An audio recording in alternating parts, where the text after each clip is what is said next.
Wow,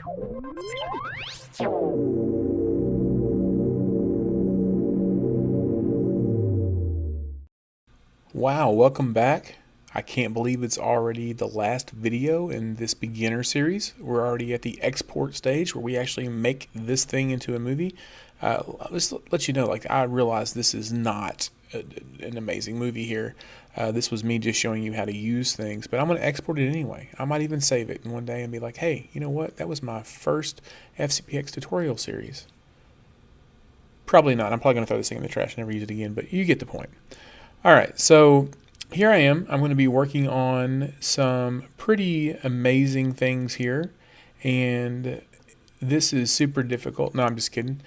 This is actually pretty simple, and the main thing is that you might have to go in and do a couple things first, and I'm not sure I prepped that, so let me go check that really fast. So if this is the first time you've ever exported a file in Final Cut, this could be a little confusing if you don't know how to do this. And so I really want to make sure I spend some time and walk you through this first step. The first thing you need to do, that we go in and we go to File, Share, and then you're looking for the words Export File. Now there are some options here. You can do a master file, which is massive. You definitely don't want to do that. You can go straight to YouTube if you're later on. That might be something you want to do. You have a YouTube channel, you want to go straight in, you have to put some login credentials, or Vimeo's the same way. You can prepare the video for Facebook, but that's normally not what we're going to do. Normally we're going to make a movie, put it on our desktop, and then upload it to these places. And so what I want to do is I'm going to go in here and add a destination. Okay, over here on the left is the ones that we have now. Over here on the right is some of the ones that we can have. All right, and what I'm going to do is I'm going to go over here. Yes, you can still make a Blu-ray or a DVD. I have no idea who uses those, but they're still there. Grab this export file, and I'm going to drag it over here on this side. This is something that I'm probably going to use often, so I'm going to go ahead and replace it just right up here at the top. And then I'm just going to exit out. Okay, so now I'm going to go try this again. I have my movie done. I'm going to go to File, and you only have to do that one time. Once you've put it in there and you've logged into the computer and you put it in there one time, you're good. I don't know why it makes you that extra step. I really wish it would just go ahead and put export file in there, but it does not for whatever reason.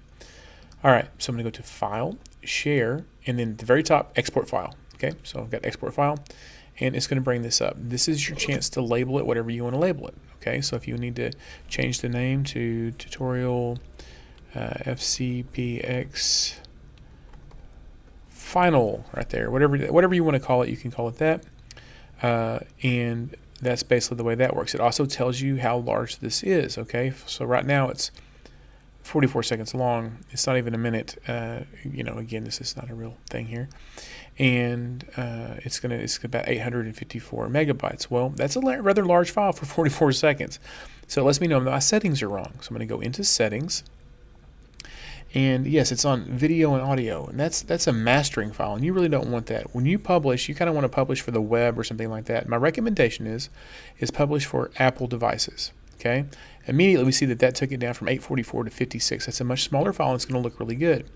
I've done better quality and faster quality. My eye cannot tell the difference between faster encode and better quality, to be perfectly honest. But if you can tell, then feel free. It's just going to take longer.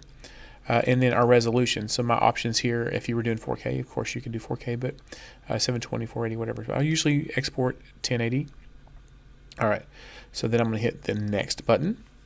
And then I'm going to choose it to save to my desktop because it's easy for me to find there and I can move it wherever it needs to go. If you need more options, you can click here and open this up and have documents and things like that. I do not, so I'm going to choose desktop. And then I'm going to click Save. All right. And then up here, it's going to prepare media to save.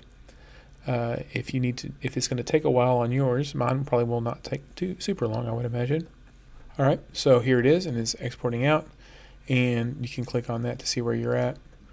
All right, it's writing the file, and it is 100% done. It did tell me up here in the right corner that it is finished. So I could click Show, and there it is on my desktop.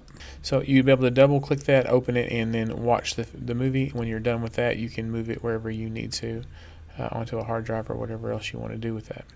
Man, I'm almost a little sad this series is over, and a little excited too. I can't wait to get it out there for people to use. Anyway, so be on the lookout for new vlogs. new storytime videos and hacks, and definitely be on the lookout for some more FCPX tutorials. I'm going to add to these, and this is going to be one of those ongoing collections that's just going to be free forever, and I'm just going to keep adding them in as I think of things that you might want to start adding to your repertoire. All right, guys. Rob for Films. Thanks for watching.